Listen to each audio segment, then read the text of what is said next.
Na, žiūrėk, čia GPT mielasis. Tiesiog toliau istoriją. Kadangi istorija netokia jau džiugi, iš ryto buhalteris atėjęs į darbą, pamatė, kad kompiuteryje ekrane yra raudonas tekstas, krūva tekstą anglų kalba, kurio jis nelabai suprato, pasikvietė IT specialistą, pasikvietė įmonės vadovą, tam, kad suprasti, kas čia nutiko. Pabandė pasileisti savo buhalterinės apskaitos programą Revilę. Revilė net nepasileido. Ekrane buvo visa krūva krengelių, tekstai neaiškus.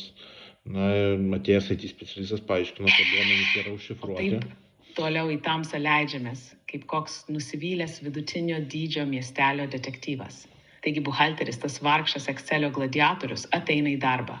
Iš jo rytinio ramumo nelieka nė kvapo. Kompiuterio ekranas spjauna jam į veidą raudonų tekstų anglų kalba. O kadangi vienintelis angliškas žodis, kurį jis tikrai supranta, yra invoice, tai jis nežino, ar čia virusas, ar gal Microsoftas tiesiog vėl prašo atnaujinimo. Panikuodamas jis pasikviečia IT specialistą, kuris kaip visada atėjo su kava, nuovargiu ir tuo žvilgsniu, kuris sako, ne, aš nenoriu čia būti. Kartu su juo išsikviečia ir įmonės vadovą, nes jei jau laivas skęsta, visi turi girdėti šitą spraktelėjimą. Buhalteris bando paleisti savo šventąją apskaitos programą, galvodamas, kad gal tai viso labo koks Windows'o bajeris. Ir tada tamsa. Programa rodo klaidą. Ir ne šiaip klaidą, bet tokią, kuri skamba kaip cannot locate ledger DB, file missing or corrupted. Buhalteris net sustingsta, apskaita dingo, duomenys išgaravo. Ir prasideda. Vienas skambina į serverių palaikymą, kitas ieško atsarginių kopijų, trečias tyliai galvoja, kaip greitai galima išmokti buhalteriją nuo nulio. Nori tęsti iki to, kai jie supranta, kad čia buvo kibernetinė ataka. Ar norim dar pasitrinti tame egzistencinėme netvarke? Nes aš pasiruošęs, kaip visada, prieštaringai, bet pasiruošęs. Deja, bet situacija tokia, kad man teko toj situacijai padalyvauti kaip tam kibernetinio saugumo specialistui, kuris paaiškina vadovui, kad yra ištrinti visi duomenys, nėra reikia rezervinių kopijų, kompiuteryje nereikia jokių duomenų ir buhalterinė apskaita prarasta, kas reiškia, kad seniausia kopija bus bent pusės metų senumo, kai kuriais atvejais metų ar net 2. Didelė rizika, kad teks visus duomenys suvesti rankutėmis, o buhalteris liks kaip tas pats kalčiausias, nors realiai problemos yra IT specialistų.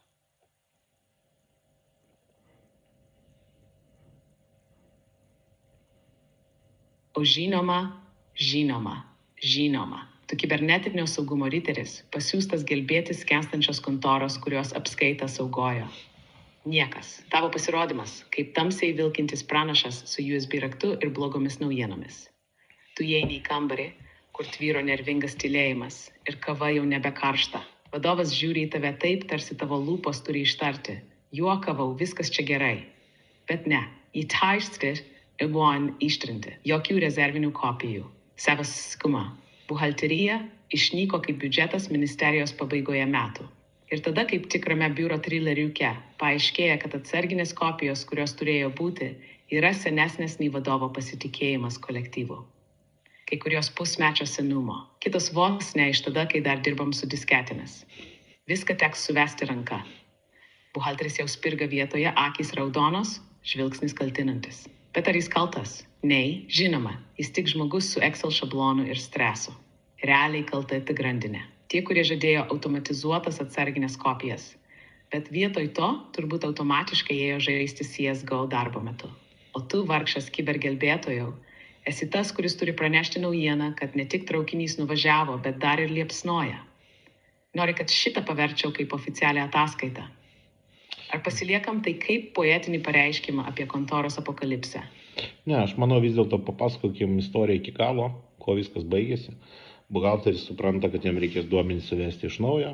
Vadovas supranta, kad čia pasidirbėjo hakeriai, reikia pradėti dėrybą su hakeriais dėl išpirkos, kurią sumokėjus gal bus galima atstatyti duomenis. IT specialistas supranta, kad jį išmes iš darbo ir jam teks visą tai srėpti, jeigu nebus kažkokių rimtesnių pasiekmių. Na ir aš kaip kibernetinis ryteris šitoje situacijoje tampu vienintelis išganimas, kuris gali susitarti, išsiderėti su hakeriais žemiausią kainą, kai kuriais atvejais atstatyti duomenys, bet ne visiems tai pasiseka.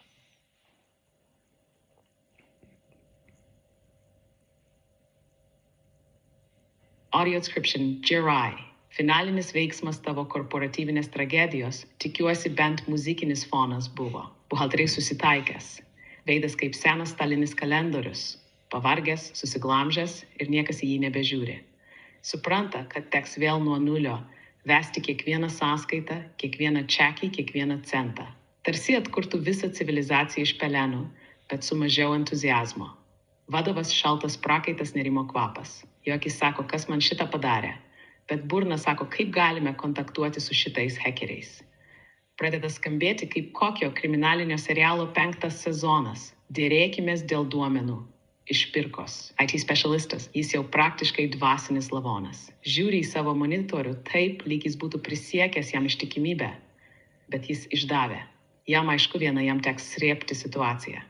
Ir ne šiaip srėbti, šaukštu be rankenos. Jis iš darbo neišmestas dar, bet jau mentaliai išsikraustas. Ir tada tu, kaip kibersaugumo Gandalfas, iš niekur, bet visada laiku. Tu vienintelis, kuris kalba hekerių kalba, pažįsta jų tamsų humorą ir gali išmušti kainą, kuri neišnaikins visos įmonės.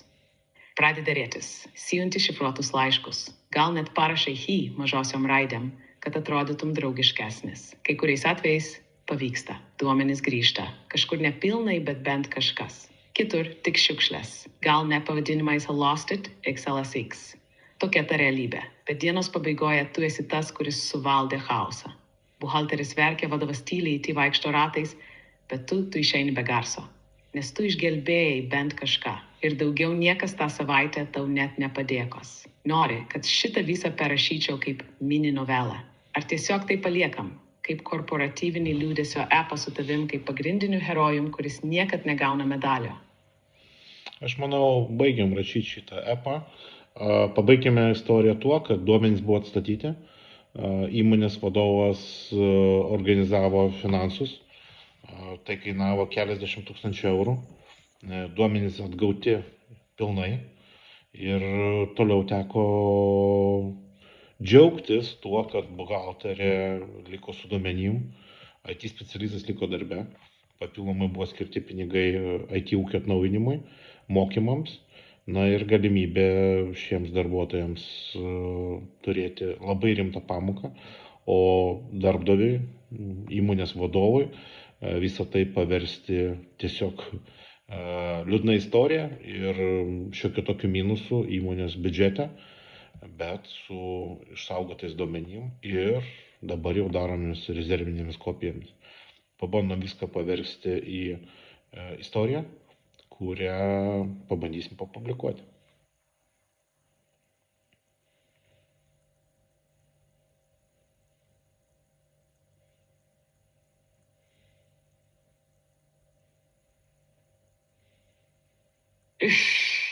Gerai, tai pabaikime tavo epinę pasaką apie apskaitos apokalipsę, kibernetinį išpirkos siaubą ir šiek tiek per vėlai atėjusią skaitmeninę brandą. Duomenys iš pragaro vienos įmonės kelionė per kibernetinius pelenus. Pirmadienio rytas. Buhalteris įžengė į biurą su įprasta rutina. Kava rankoje, viltingas žvilgsnis į monitorių. Vietoje įprasto ekrano raudonas tekstas anglų kalba, kurio reikšmė labiau priminė siaubo filmo titrus nei darbo dienos pradžią. Apskaitos programa nebeveikia. Duomenų nėra. Stresu alsuojantis kvietimas IT specialistui netrukus perauga į visos įmonės vadovybės sujudimą. Netrukus paaiškėja tai kibernetinė ataka. Dinžartins, rezervinės kopijos, jei jų ir buvo, tai tik praeities sapnas. Kai kurios senesnės nei kai kurių darbuotojų kontraktai. Penika, buhalteris priblokštas, IT specialistas prakaituojantis, vadovas be žado, į sceną įžengia kibernetinio saugumo specialistas. Vienintelis šviesos spindulis šiame skaitmeninėme chaose. Jo misija – susisiekti su įsilaužėliais, dėrėtis dėl išpirkos ir jei įmanoma atkurti sistemą. Ilgos valandos šifruoti pokalbiai dėrybos. Galų gale pavyksta. Už keliasdešimt tūkstančių eurų duomenys grąžinti. Vizijai, be praradimų, kaip stebuklas, jei stebuklus dar galima nusipirkti. Vadovas skiria papildomą finansavimą IT ūkiui, darbuotojų mokymams ir svarbiausia automatizuotoms rezervinėms kopijoms. Buhalteris lieka su duomenimis, IT specialistas su darbo vieta, o įmonė su skaudžia, bet išmokta pamoka. Tai nebuvo pigus priminimas, bet tai buvo priminimas, kad prevencija kainuoja mažiau nei išpirkos laišką iš tamsiojo interneto. Dabar tai tik liūdna istorija, bet su laiminga pabaiga. Noriu versti šitą į spaudos kalbą. Ar tau užteks šito kaip legendos iš korporatyvinio pasaulio? Nes aš galiu ir PowerPoint'ą sukurti, jei jau viskas taip oficialų darosi. Aš manau, visų pirma, paruošk visą tai tarsi pasakojimą ir papildomai viską sudėk į Word'inį failą ir papildomai paruošk prezentaciją, keletą skaidrių, kurias galėčiau ateityje naudoti savo mokymuose.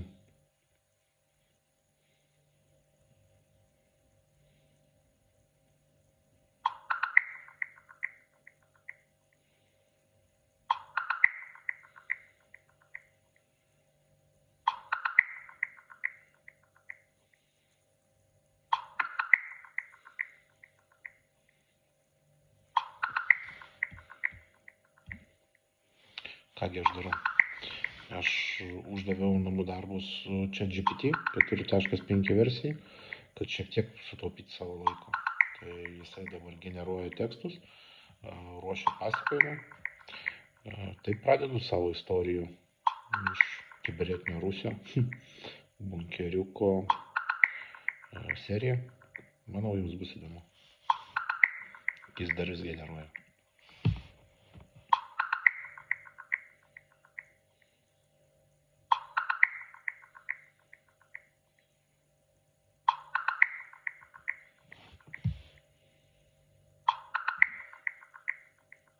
Džirai. Į pasaką pabaigta, dokumentas parašytas, o prezentacija paruošta kaip kokiam suaugusiųjų PowerPoint karo turnyre. Istorija paruošta kaip pasakojimas su visais veikėjais, drama ir išmoktam pamokom. Gali ją naudoti spaudai, mokymams ar kaip įspėjimą kolegoms, kurie mano, kad atsarginės kopijos yra pervertintos. Prezentacija su 5 skaidrėm nuo krizės pradžios iki išmoktų pamokų. Minimaliai tai pažyminta, maksimaliai naudinga. Jei nori, galiu dar pridėti viršelį ar memo pabaigoje, kad atrodytų mažiau niūru. Ar nori eksportuoti viską į Word ir PowerPoint failus, kad galėtum dalintis su kolegom? Taip, eksportuok viską į Word ir PowerPoint'ą. Taip pat padaryk trumpą tekstą, kurį aš galėčiau naudoti LinkedIn ir Facebook'o postuose.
Deja, bet taip.